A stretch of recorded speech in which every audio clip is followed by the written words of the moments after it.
Ji in the name of Allah the most beneficial the most merciful. अस्सलाम वालेकुम dear aspirants. उम्मीद है कि आप लोग सारे ठीक होंगे और आप लोगों की प्रिपरेशन और आप लोगों की तैयारी अच्छी चल रही होगी आप लोगों के कंसर्न एग्ज़ाम्स के लिए।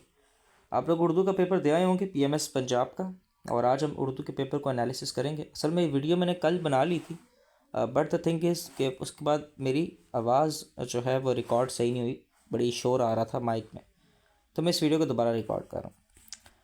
तो आज की वीडियो में हम लोग उर्दू के पेपर को एनालिसिस करेंगे और हम देखने की कोशिश करेंगे कि ओवरऑल पेपर सेटलर ने कैसा पेपर सेट किया और ये पेपर कितना मुख्तलिफ था प्रीवियस पेपर से, और कौन सा सवाल सबसे ज़्यादा मुश्किल था, और जितने स्टूडेंट्स ने मुझे अप्रोच किया आफ्टर एग्ज़ाम ऑफ उर्दू, मैं उसका आपके बारे में बताऊँगा। तो ये जी हमारे पास 100 मार्क्स का कंपलसरी उर्दू सब्जेक्ट था, और इसके सब्जेक्ट में ऐसे आता है, आपके पास प्रेसी आती है, कंप्रीहेंशन आता है, ट्रांसलेशन आते हैं। 4 मेन सवाल थे इसके, और इसके साथ भी कुछ चीज़ें ऐड थी। स्टार्टिंग फ्रॉम नंबर 1, सबसे पहले मजमून, जिसको एस्से भी कहते हैं, इसमें एक लिखना था। पहला टॉपिक था लंबी है गम की शाम मगर शाम ही तो है। आई बिलीव कि 80 इफ़ नॉट 80-70% स्टूडेंट ने यही वाला टॉपिक किया होगा, क्योंकि ये सीधा सीधा समझ आ रहा है। 9वीं 10वीं क्लास 11वीं 12वीं क्लास में हम पढ़ के भी आए, लंबी है गम की शाम मगर शाम ही तो है। इसके अलावा जी हमारे पास ज़रिए राजी, शख्सियत पर मुतालबा, और उसके बाद तकलीद की रोज़ से तो बेहतर है ख़ुदकुशी। ये 4 टॉपिक्स है, और इसमें से मोस्टली जो स्टूडेंट ने सवाल हल किया टॉपिक, वो फर्स्ट वाला था। इट इज़ माई प्रिडिक्शन, ठीक है, ऐसा मुझे लग रहा है क्योंकि टॉपिक ईजी था। Might be I am wrong, ठीक है। एनीवेज, इसके बाद जी जितने स्टूडेंट से मुझे अप्रोच किया उसमें से 90% स्टूडेंट ने पहले वाला टॉपिक ही अटेम्प्ट किया। अच्छा स्टूडेंट्स, उसके बाद जी मेरे पास आता है इक़्तिबास की तखलीस। आपको इक़्तिबास दिया, उसको आपने उन्वान देना है। इसको दूसरा नाम अगर मैं बताऊँ तो इसको प्रेसी कहते हैं, ठीक है। उसने आपको एक टॉपिक दिया, सॉरी आपको एक पैराग्राफ दे दिया, इसका आपने प्रेसी करनी थी। ये आपको 15 मार्क्स के लिए उसने पूछा था, और इट वॉज़ क्वाइट डिफ़िकल्ट। ये इसमें थोड़ी सी चीज़ें मुश्किल चीज़ें थी। उसका पता होना, लफ्ज़ पता होना मुश्किल था। मतलब अगर आपको जैसे इंग्लिश में ऐसे हो जाता है ना, मुश्किल वर्ड्स आ जाता है, मैं समझ नहीं आ रही थी, ऐसे ही यहाँ पता। तो इसमें स्टूडेंट्स को काफ़ी ज़्यादा टाइम लगा। तो वो कह रहे थे, इस कुछ स्टूडेंट तो बताया तो उनको शायद घंटा भी इस पर लग गए। तो ये थोड़ा सा मुश्किल पार्ट था इसका।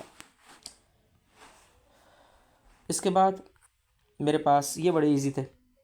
ये सारे स्टूडेंट सारे बता रहे हैं कि सर ये काफ़ी आसान आ गया था। 10 मार्क्स था, फ्री के 8-9 नंबर आपके मिले हैं। सिंपल, आपके पास कुछ गलत जुमले थे, उसको आपने ठीक जुमलों में चेंज करना था, ठीक है। इसमें कुछ स्पेलिंग मतलब कुछ लफ्ज़ जैसे वाक्य गलत लिखा हुआ था, उस तरीके से गाय के आगे गाय की जगह क्या आएगा, बैंस आएगा, ठीक है। तो इस तरीके से हमारे यहाँ लड़के और लड़कियाँ तालीम हासिल करती हैं। तो जो अंडरलाइन वर्ड्स थे उसको हमने ठीक करना था, एज सिंपल एज डैट। इसके बाद जी हम आगे चलते हैं। ये मेरे पास था उर्दू के पेपर का। नेक्स्ट सवाल है सवाल नंबर 4 में। उसने मुझे दिए थे ईडियम्स, जिसे हम कहते हैं इंग्लिश में ईडियम्स, उर्दू में मुहावरात। मुहावरात 5 करने थे आउट ऑफ मेरे पास थे 6 आउट ऑफ 5 करने थे। और आँख का जल चराना इजी था, पास पेपर से है। गढ़ों का पानी भरना इजी था। नाव में खाक उड़ाना इजी था। पाँव तोड़ कर बैठना, ये सारे 3-4 इसमें से पास पेपर्स में से आए थे। तो ये it was quite, I can't say कि it was quite easy, but students हो गया था ये।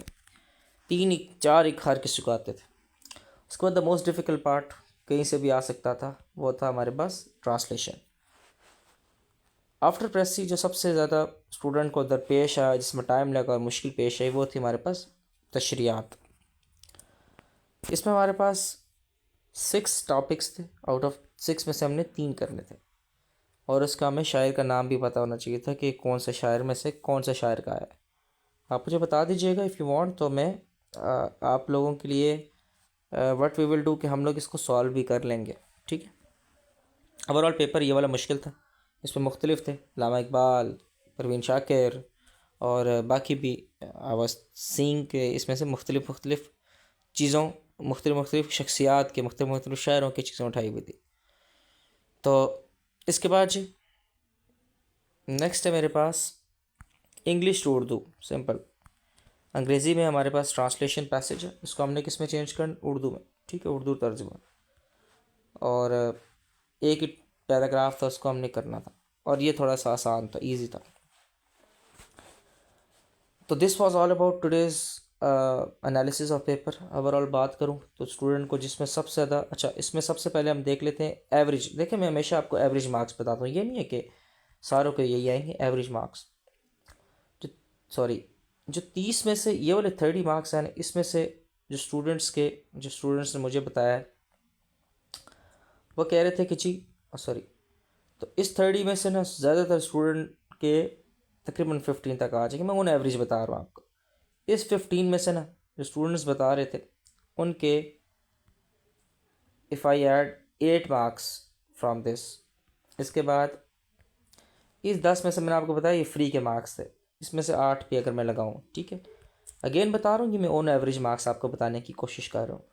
अगेन ये आपके 5 आपने ठीक करने थे, अगर आपको मैं जैसे बताया 3 भी अगर आपके आते थे 6, 20 में से अगर आपको कुछ भी नहीं तो 10, और ट्रांसलेशन हमारे पास था 15 मार्क्स की, तो इसमें से हम ये 8 लगा लेते हैं, ठीक है। तो इफ़ आई कैलकुलेट दिस तो इट वुड बी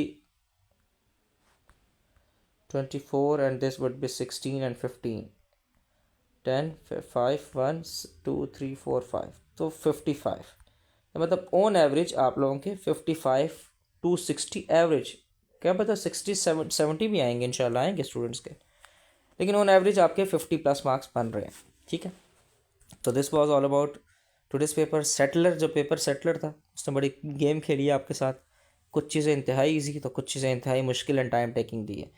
एनीवेज ये ओवरऑल पेपर का एनालिसिस था। आई होप आप लोगों का पेपर अच्छा हुआ होगा।